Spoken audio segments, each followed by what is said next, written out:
بسم اللہ الرحمن الرحیم. ناظرین السلام علیکم. آج ہے 1 ستمبر سال 2019 اور دن ہے اتوار کا. آج ہم بات کریں گے کہ دنیا بھر میں جو مقبوضہ کشمیر کی صورتحال ہے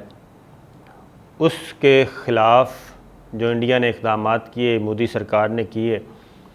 ان کے خلاف جو آوازیں ہیں وہ باقاعدہ عالمی فورمز پر اٹھ رہی ہیں،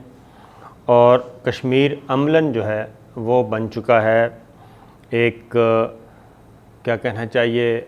عالمی مسئلہ کے طور پہ، عالمی مسئلے کے طور پہ ڈسکس ہو رہا ہے. اور خاص طور پہ اب جب کہ پاکستان اور بھارت دونوں طرف سے یہ کہا جا چکا ہے کہ دونوں ایٹمی ملک ہیں، اور کسی وقت بھی اگر دنیا نے اس پہ توجہ نہ دی تو پھر یہ کسی وقت بھی اگر جنگ چھڑتی ہے تو کچھ نہیں کہا جا سکتا کہ یہ کہاں جا کے رکے گی. تو اس وجہ سے بھی اب دنیا بھر میں یہ آواز اٹھائی جا رہی ہے اور مختلف فورمز پہ آ رہی ہے. اور پاکستان اور بھارت کے درمیان اب یہ اتنی تلخی بڑھ چکی ہے کہ مالدیپ میں جنوبی ایشیا کے سپیکرز، جو پارلیمنٹ کے سپیکرز ہوتے ہیں، ان کی کانفرنس تھی، مالدیپ میں بلائی گئی تھی. اس میں سری لنکا، نیپال، افغانستان، انڈیا، پاکستان، مالدیپ، ان ملکوں کے پارلیمنٹ کے سپیکرز گئے ہوئے تھے. پاکستان کی نمائندگی کر رہے تھے ڈپٹی سپیکر قاسم سوری. ہوا یہ کہ پہلے باری آ گئی انڈیا کے سپیکر کی. لوک سبھا کے سپیکر نے پہلے تقریر کی اور وہ تقریر کر کے چلے گئے. اس کے بعد 2 تقریریں اور ہوئیں اور پھر پاکستان کی باری آئی. تو ڈپٹی سپیکر قاسم سوری نے پاکستان کی نمائندگی، پورا پارلیمانی وفد تھا، اس میں ریاض فتح صاحب بھی تھے، قرۃ العین بھی تھیں، 1-2 اور MNAs تھے، تو پورا ڈیلیگیشن تھا پاکستان کا پارلیمانی وفد. تو جب قاسم سوری صاحب کی باری ہوئی ڈپٹی سپیکر کی تو انہوں نے ایک تو اپنی تقریر اردو میں کی، اور آلریڈی جو اس کا انگلش ورژن تھا وہ باقاعدہ سب میں تقسیم کر دیا تمام شرکاء میں جو سپیکر کانفرنس چل رہی تھی. اس کے بعد انہوں نے اردو میں تقریر کی. تقریر میں انہوں نے باقاعدہ طور پہ ایک پورا پورشن جو ہے اپنی تقریر کا وہ رکھا ہوا تھا کشمیر کی صورتحال، مقبوضہ کشمیر کی صورتحال، بھارت کے ظلم و ستم، بھارت کی جو نسل کشی کی کوششیں مسلمانوں کو، اقلیتوں کو، مقبوضہ کشمیر میں جو کرفیو ہے، انسانی حقوق کی خلاف ورزیاں ہو رہی ہیں، جو قتل و غارت ہو رہی ہے وہ، اور جو مواصلاتی نظام، انسانی حقوق جو سلب کیے گئے ہیں، اس پہ انہوں نے تقریر شروع کر دی. شروع کی تو انڈین ڈیلیگیشن بشمول سپیکر کو بہت زیادہ تکلیف ہوئی. انہوں نے کھڑے ہو کے شور مچایا، بولنے نہیں دینے کوشش کی جا رہی تھی کہ ڈپٹی سپیکر کی آواز دب جائے، لیکن ان کی وہ ماشاءاللہ قد کاٹھ والے ہیں، بلوچی ہیں، اور ان کی آواز نہیں دبائی جا سکی. انہوں نے بھرپور طریقے سے پاکستان کا مقبوضہ کشمیر کا مقدمہ جو ہے وہ اس فورم پہ پیش کیا. ایک موقع پہ سیشن سسپینڈ کرنا پڑا کیونکہ بولنے نہیں دیا جا رہا تھا. دونوں طرف کے پارلیمانی وفود جو ہیں اپنی اپنی سیٹوں پہ کھڑے ہو گئے اور ایک دوسرے کو جواب دینے لگے. کچھ دیر کے لیے اجلاس سسپینڈ کیا گیا. پھر جو سپیکر تھے جو اس سارے معاملے کو، پورے سیشن کو چیئر کر رہے تھے، انہوں نے پھر انڈین ڈیلیگیشن سے یہ کہا کہ تقریر مکمل کرنے دی جائے. قاسم سوری ڈپٹی سپیکر جو ہیں ان کو، انہوں نے پھر اپنی بات مکمل کی. وہ بات جب مکمل کر کے ایوان میں آ گئے، ہاؤس میں آ کے بیٹھے، تو وہاں پھر تلخی ہوئی، تلخ کلامی ہوئی، اور معاملہ کافی آگے تک گیا، لیکن بیچ بچاؤ ہو گیا. تو یہ پہلا ٹاکرا تھا مقبوضہ کشمیر کی صورتحال کے بعد، 5 اگست کے بعد انڈین اور پاکستانی پارلیمنٹیرینز کا یا آفیشلز کا کہ براہ راست ایک دوسرے سے مخاطب سے یا ایک ہی چھت کے نیچے دونوں گروپ جو ہیں بیٹھے تھے. تو یہ ہوا. لیکن اس کے بعد پھر ڈپٹی سپیکر نے ملاقات کی سری لنکا پارلیمنٹ کے اسپیکر سے، افغان اسپیکر سے، نیپال کے اسپیکر سے، ان کو پھر اپنا پوائنٹ آف ویو بتایا اور پاکستان کا موقف، کشمیر کی صورتحال کے بارے میں آگاہ کیا۔ تو کہنے کا مطلب ہے کہ یہ اب معاملہ یہاں تک آ گیا۔ پھر ایک اور کامیابی ہوئی، جو سوئی ہوئی تھی OIC، اسلامی ممالک کی تنظیم جو ہے وہ بھی جاگی ہے، اور انہوں نے بھی ایک مطالبہ کیا ہے باقاعدہ طور پہ، ایک ڈکلریشن جاری کیا ہے اجلاس کے بعد کہ بھارت جو ہے وہ مقبوضہ کشمیر سے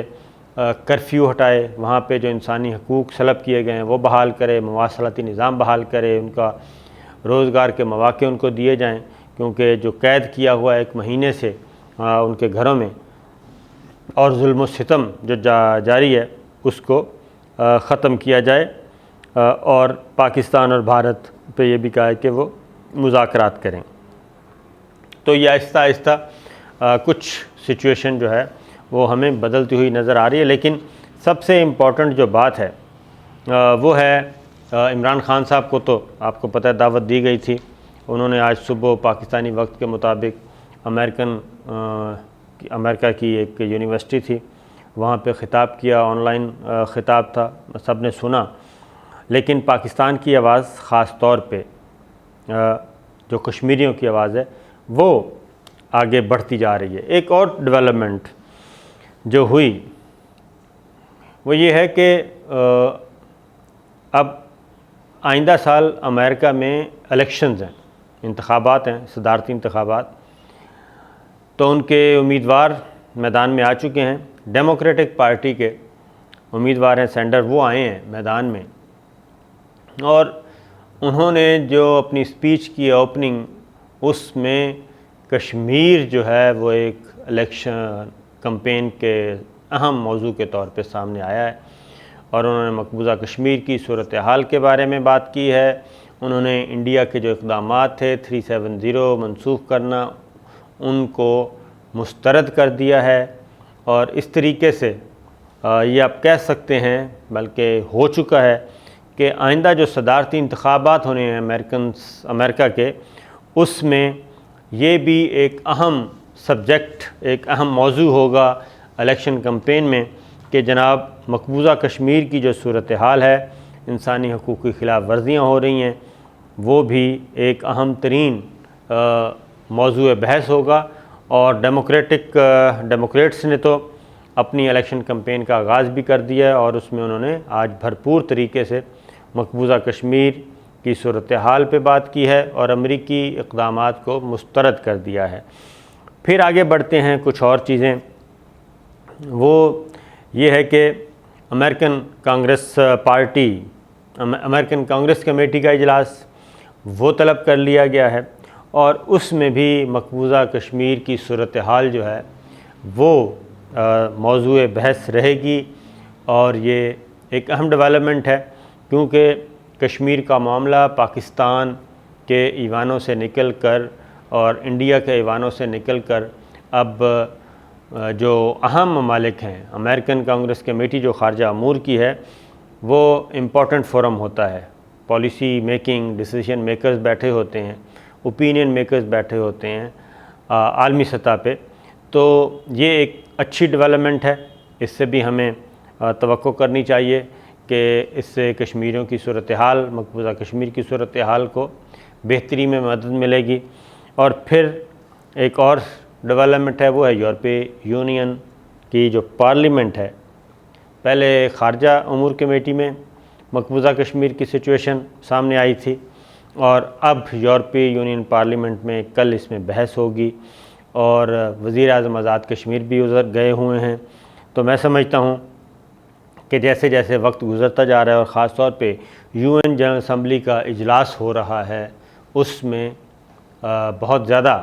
اہم چیز جو ہے وہ ہے کہ ڈیولپمنٹ تیزی سے ہو رہی ہیں، اور پاکستان کا موقف اور خاص طور پہ مقبوضہ کشمیر کی جو آہ و بقا ہے کشمیریوں کی، وہ پہنچ رہی ہے بڑے بڑے ایوانوں میں، دنیا کے بڑے ایوانوں میں، اور ہو سکتا ہے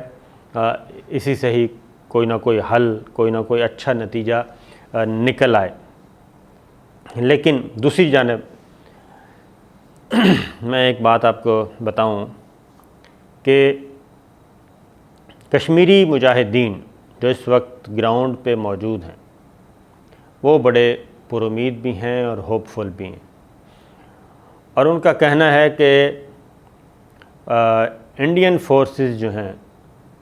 وہ ہمارے ساتھ لڑائی نہیں لڑ سکتی۔ گوریلا وار جو ہم لڑ رہے ہیں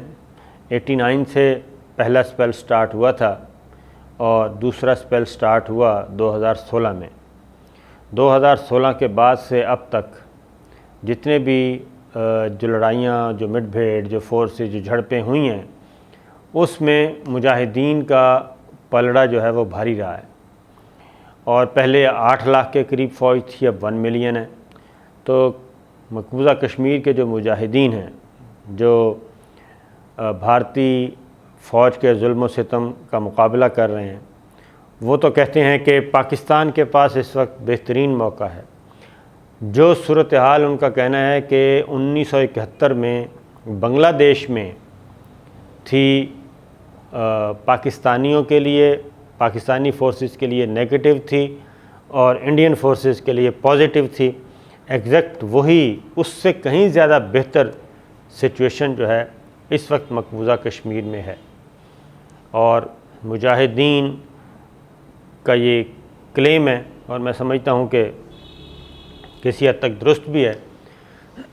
کہ اگر جنگ ہوتی ہے اور لڑائی ہوتی ہے تو پھر مقبوضہ کشمیر کی صورتحال بھارت کے کنٹرول میں نہیں رہے گی، اور مقبوضہ کشمیر جو ہے وہ انڈین فورسز کا قبرستان بنے گا یا پھر جیل بن جائے گی ان کے لیے۔ لیکن صرف صورتحال یہ ہے کہ اس کے لیے جو پاکستان کی باقاعدہ جو مدد ہے پاکستانی فوج کی، وہ ہونی چاہیے۔ اور اس لیے اس بارے میں اب دیکھنا یہ ہے کہ بہت ساری باتیں ہیں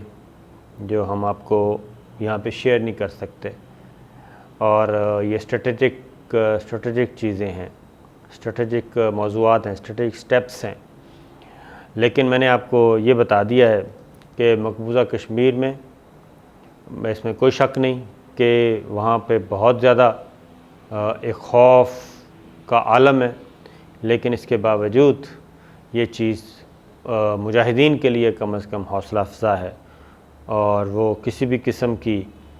وہ کہتے ہیں کہ در اندازی اور اس طرح کی چیزوں سے اب نکلنا چاہیے، کیونکہ انڈیا نے عملاً جارحیت کر دی ہے، اور جب جارحیت ہو گئی، انہوں نے تمام عالمی معاہدے بھی توڑ دیے، 2 طرفہ معاہدے بھی توڑ دیے، تو اب وہ والا کام نہیں ہے۔ اگر 71 میں بنگلہ دیش میں، مشرقی پاکستان میں انڈین فورسز عملاً جا سکتی ہیں اور ان کو دنیا نے نہیں پوچھا تھا، تو پھر اگر مقبوضہ کشمیر میں جو کہ ایک متنازع علاقہ ہے اور پاکستان اس کا ایک فریق ہے، جبکہ مشرقی پاکستان میں انڈیا فریق نہیں تھا، اور یہ ہو جاتا ہے تو نتیجہ دنیا کے لیے بالکل حیران کن طور پہ مختلف ہوگا۔ اور یہ بھی یاد رکھنا چاہیے کہ کیرالہ میں یونیورسٹی میں طلبہ نے پاکستان کا پرچم لہرا دیا ہے کل، یہ معمولی واقعہ نہیں ہے، کیونکہ آسام کے میں 2 ملین مسلمانوں کو، بنگالی مسلمانوں کو، بنگلہ دیش سے جن کا تعلق تھا، 71 کا جو ایشو چل رہا تھا، اس میں 2 ملین مسلمانوں کی شہریت ہی، انڈین شہریت ہی ختم کر دی۔ تو میرا خیال ہے یہ وہ چیزیں ہیں جو خود مودی کو اور ہندوتا کو، ہندو انتہا پسندی کو، ہندو دہشت گردی کو نمایاں کر رہی ہیں۔